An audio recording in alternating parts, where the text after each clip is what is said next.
Ebuka sat under the baobab tree alone. The other children were laughing and playing, but Ebuka stayed quiet. His heart was full of questions.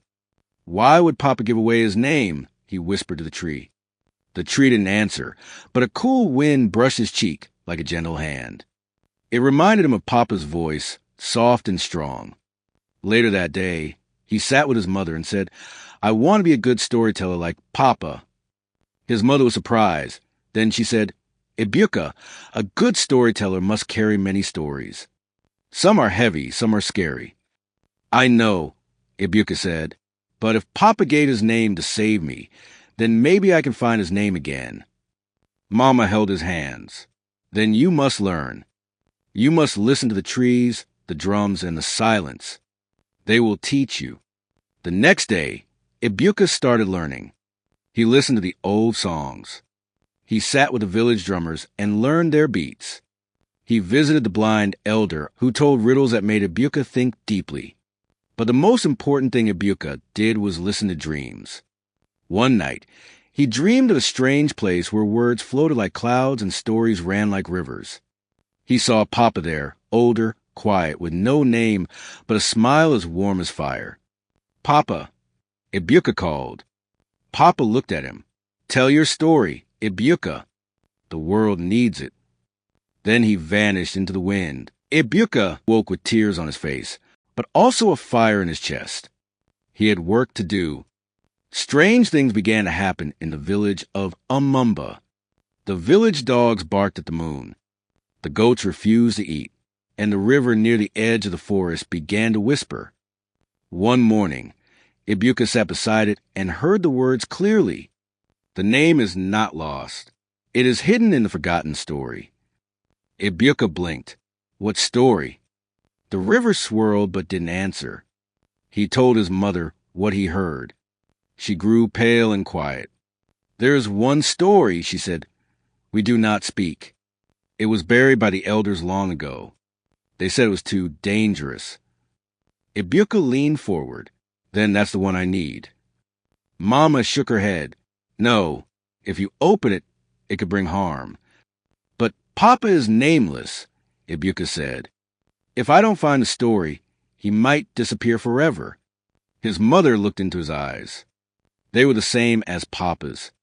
Bright, burning. "You must go to the story cave," she said. "But you must not go alone. Take Amara." Amara was Ebuka's best friend, quick, clever, and brave. She could climb trees like a monkey and throw a stone faster than anyone. When Ebuka told her the plan, she grinned. A forgotten story? A whispering river? A secret cave? Count me in. At dawn, they slipped into the forest. The forest was full of secrets. Some trees bent when they whispered. Some paths changed when you blinked. But Ebuka and Amara had walked it many times. Still, this time was different. Birds were silent. The air was heavy. Even the monkeys watched from tree branches, without moving. After walking for hours, they reached the old termite hill shaped like a drum. "The story cave is near," Amara said. Ebuka nodded. "I can feel it in my chest." They found the entrance under a curtain of vines. It was small and dark, like the mouth of a sleeping giant. They entered the cave. Inside, the cave walls were covered with drawings, ancient ones, showing animals, spirits, and people with no faces. Ebuka touched the wall. One figure looked just like Papa. A deep voice echoed, not loud but strong. "Who dares enter the cave of the unspoken?" Ebuka's heart raced. He swallowed. "I am Ebuka, son of the nameless good storyteller." The cave was silent. Then the voice spoke again. "Then you seek the cursed tale." "Yes, I needed to save him," Ebuka said. The air trembled. "Then you must listen. But beware. The story tells itself only to those who are ready." A wall of stone slid open. Beyond it, the story waited. They stepped into the chamber of echoes. The air was cold and smelled like rain on stone. In the center was a bowl carved from a single black rock. Inside it, a swirl of smoke moved like a snake. Amara whispered, Is that the story? Ebuka nodded. He took a deep breath and stepped closer. The smoke rose and wrapped around them. Then it spoke, not in words, but in feelings and pictures. They saw a village burning. They saw a good storyteller silenced. They saw a name broken into 3 pieces and scattered, one in the wind, one in the river, and one in a drum. Ebuka felt weak. His head ached. The images were loud inside him. He gasped, I saw it. The name is in 3 parts. Amara helped him up. Then we find the parts. Ebuka looked around. But where do we begin? Just then, a small white bird flew into the chamber. It chirped once and flew back out. They followed the bird through the forest until it stopped at the edge of the river. The water was calm. The bird chirped and vanished. Ebuka stood at the edge. One part of the name is here. He closed his eyes and listened. The river began to sing. Speak your truth. Give your fear. The first part lies in a tear. A tear? Amara asked. Ebuka reached into his memory. He thought of the day Papa left.